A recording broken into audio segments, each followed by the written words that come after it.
Hey guys.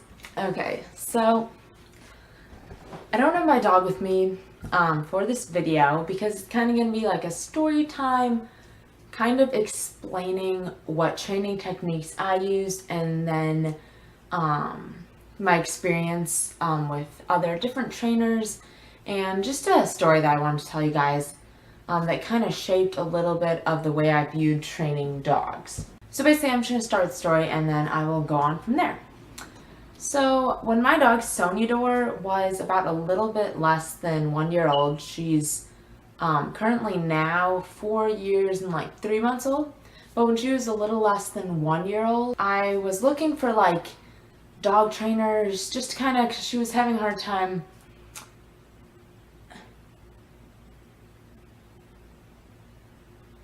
One second, my phone's ringing. Hey guys, I'm back.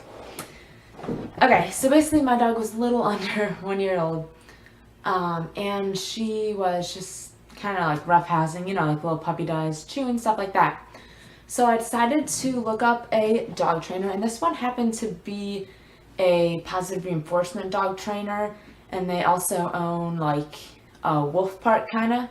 So they raise up wolves and they also do dog training. She came to the house and it was a fair amount of money just for the first session, and she actually only came once because I didn't want to use her after this, and I just decided to continue training my own dog and actually learned a lot from it. But so she came and she sat down at the table, and my dog Sonia was just kind of like walking around, and so she kind of like looked at Sonia, see how Sonia acted, and she asked me questions, kind of got to know me, got to know my dog, and then we started talking, and she started talking about positive reinforcement.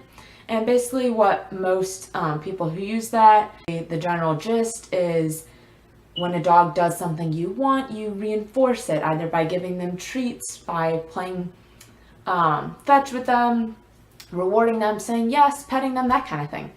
And so we started talking, and like I described how I had used positive reinforcement, and she was like, learning tricks and stuff, but she didn't always respond if there was a distraction. Like she loves geese and she just loves running and other dogs, and even more than dogs, she loves people. My dog is like a people person. So I was trying to like understand, okay, how do I train her to come when I call, like to heel and not pull, like that kind of thing. So I was telling her that, okay, so I have treats and she's on the leash, and if she starts biting at something or pulling and I call her name, and then when she does like turn around, look at me or comes, I reward her, I say good girl, and I've had a lot of repetition with that. And so then I started saying, okay, but what if she doesn't respond to the treat? And so she starts talking about using a high value treat, which is basically what the dog values the most, what the dog likes the most, and what they respond to. And which I totally agree with. Obviously, when doing positive reinforcement, most of the time you want to use a high value treat. And so Sonia's high value treat at the time was hot dogs. Like she loves hot dogs. And so I told her, like, even when I have hot dogs, like if there's a distraction, if there's a goose or something and she wants to chase it, like she's not gonna choose the hot dog over the goose. So basically the goose, if there's like levels, kind of like a scale of what's most valuable to my dog, here's the hot dogs and then here's the geese. And it's not like I can use a goose as a positive reinforcement. You get what I'm saying? I hope this all makes sense. So I have the hot dogs, and that's the highest treat or like reinforcement that I'm able to give her. But the geese are above that. So she will almost always choose the geese to run to pull at, to, like that kind of thing. So I asked her, so what do you do if your dog doesn't respond to its highest valued available reinforcement that I can give her? And she didn't really answer the question. Like the whole time, she was probably here like 3.5, 4 hours, and she couldn't really explain it. She kind of like changed the subject and just said like repetition and like, oh, you have to make her do this and like that kind of thing, just like reinforce. And so I never honestly got an answer, and this seems like a basic concept, like, oh, what if my dog doesn't respond to the reward? But if you think about it, like there's only so much you can give your dog as a reinforcement. I can't just go find a person and use that person as a reinforcement. So when my dog does something good, she gets to like run up to this person and everything. I can't go get a goose and allow her to chase the goose when she's done something good. And so, I don't know, I kind of thought about it for a while. I never called her back to come for another session, and I just started learning a lot more about dog training and training myself. And I've come to realize, and I just want to preface this, each dog, I feel like, has a better way to be trained.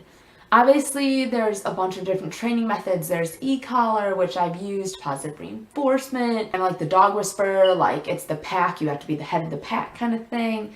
And there's all that. And I feel like you have to find what works for your dog, because depending on the size and the breed and their temperament, honestly, obviously, different things will work better with different dogs. So what I found works with Sonia, I'm just going to go over a few techniques that I used. And basically what I'm trying to say here is sometimes it won't always be one training technique that works for your dogs. I mean, maybe for some dogs it will, but some dogs you might need to use 2 or even 3 training techniques. And if you know how to use them correctly and in a way that won't confuse them, then you can honestly train your dog to be a really well responsive trained dog. Okay, so in this segment, I'm just going to be talking about the different techniques that I've used on my dog and that I continue to use in order to train her.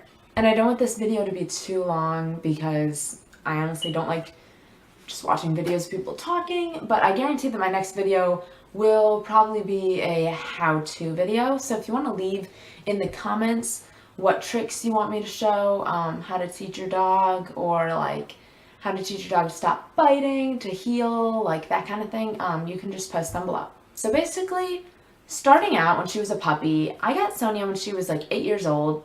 8 years old. Yeah, okay. I got Sonia when she was 8 weeks old from a no-kill dog shelter where I live. And honestly, kind of like most puppies, I would say, when you get them, they're very quiet, don't really bark a lot, kind of calm, and they sleep a lot because obviously they're growing really quickly. But as she started to age, she is like a big chewer, barker, like my dog's part lab, part border collie. And so if you know anything about those breeds, especially border collie, they're like really energetic and they need to be doing it like a job a lot. And I've never owned a border collie. I've basically grew up with golden retrievers and then had some experience with other dogs, but never a border collie. So it was an interesting experience. Anyways, basically, here's kind of like my layout of how I train my dog. And this is just in general. Sometimes I have to change it up a bit, but this is the overall foundation. When I'm teaching Sonia, my dog, a new trick and that she doesn't know, I use positive reinforcement. Because there's no point in giving consequences for a trick that she doesn't know. That doesn't make sense. She has to learn it first. Like, you don't... I don't really know how to explain this. If someone doesn't know something is wrong and they have no reason to know it's wrong, you don't normally punish them if they do it. Normally, the first few times you say, hey, you shouldn't do this, hey, you can't do this. If they honestly didn't know and they honestly had no way of knowing or had no way of educating themselves, I'm talking about like little children normally. But yeah, you say, hey, no, you can't do this. And once they learn they can't do it, then you start giving consequences for when they still do it. So basically, if I'm teaching Sonia, like when I started to teach her shake, lie down, roll over, I would use positive reinforcement. I would cut up a hot dog into little pieces and then put it in the microwave in a paper towel just until it kind of dried up a bit so it was easier to carry. And then I would take that around with me and I would teach her the tricks. And I just use my hand. I'd lure her into the trick. And then when she did it or when she put effort into doing it, I would say yes and then reward her. And eventually, she's a pretty smart dog, so she learned pretty quickly most of her tricks, and she caught on to what it was. So then for your basic commands, like sit, down, stay, I spent more time on those with positive reinforcement. I used positive reinforcement longer on those than just the tricks. Basically because like sit down, stay, you're gonna want to add distractions, you have to add duration, and I'll do a whole separate video on those kind of things, but a little bit later. But yeah, so basically I would teach her the trick, and then once she got it, I would still use positive reinforcement, waiting for her to lie down longer. I'd reward her. But eventually, as she grew a little older and once she knew all the tricks, if I asked her to sit and she didn't sit, then there were consequences for it. So what I mean by that is, it's not like I'd say like, you can't have dinner tonight, or like, go to your room, you're grounded kind of thing. It was more like, Sonia, no. Like a stern no. Or it was, if it was something where she knew to stay and she didn't, I would give her a spanking. Because just on her butt or just on her muzzle, they're a lot more sensitive on their muzzle, so you don't want to do it obviously as hard. But it's just like a kid. Like, if I tell her to sit and stay, she should sit and stay. Because what if there's like imminent danger, or I'm protecting her from eating something? If I say leave it, like, I'm protecting my dog. So it is extremely important that they know those commands. You learn the trick by positive reinforcement. Then I started giving consequences if she didn't do it. And honestly, I still give her treats. Like, if I'm just like asking her to do a trick, let's say sit pretty or whatever, honestly with tricks, I really don't do, and I'm saying tricks versus commands. I consider commands like basic things that they should know. Like when you tell a kid to come or a kid to stay, rather than like, oh, go do a cartwheel kind of thing. The cartwheel would be more the trick. So when she does tricks, I honestly don't really give consequences. Most times she doesn't do them because it's more of like a fun thing, and I still reward with treats and everything. But yeah, so, and then I've also used e-collar training. And what I used this for a lot was recall. Recall off leash, healing off leash, healing on leash. And honestly, if you know how to use an e-collar correctly and you have a good quality e-collar, you can train most dogs really well. So I used an e-collar for, I don't know, a while, maybe like a year and a half, kind of on and off. I integrated it into my training. And now I honestly don't use the e-collar all that much. I mean, Sonia's pretty reliable, to be honest.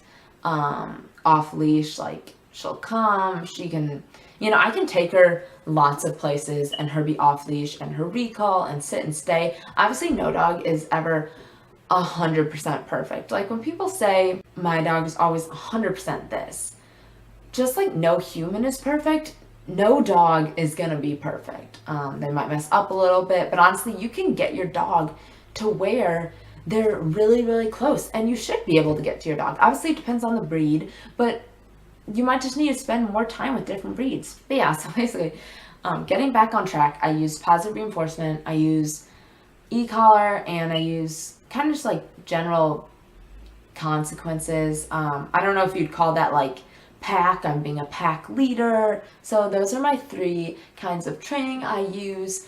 And I think I have a few videos using the e-collar up on my channel if you want to check those out. But if you want me to do an in-depth of either positive reinforcement, e-collar, or just like giving consequences if they don't do it, for training a dog, just let me know. Oh my gosh, I cannot speak today. Let me know in the comments below. And I hope you guys got something from this video. I know different kinds of dog training are controversial, and honestly, it's okay for you to state your opinion like down below or message me, but really like be wise about it. If you're gonna state it in a mean, hateful way, just don't post it. I'm just gonna delete your comment. But if you guys are mature enough to write your opinions down below, what you think about it, in a mature way, then go ahead, because I love learning about different people's views. I think when it comes to dog training, just getting different opinions and different people's views just educates me more, and I understand people better. If I'm talking to someone trying to help them train their dog, if I can understand their point of view, then I can help them better. So I'm sorry this was kind of a long, rambly video, but yeah, if you learned something from it, if you enjoyed it, feel free to give this video a thumbs up and subscribe. Again, I'm going to be putting up some how-to videos coming up and some also other fun videos with Sonia and maybe featuring a few other dogs. So I will talk to you guys later. Bye-bye.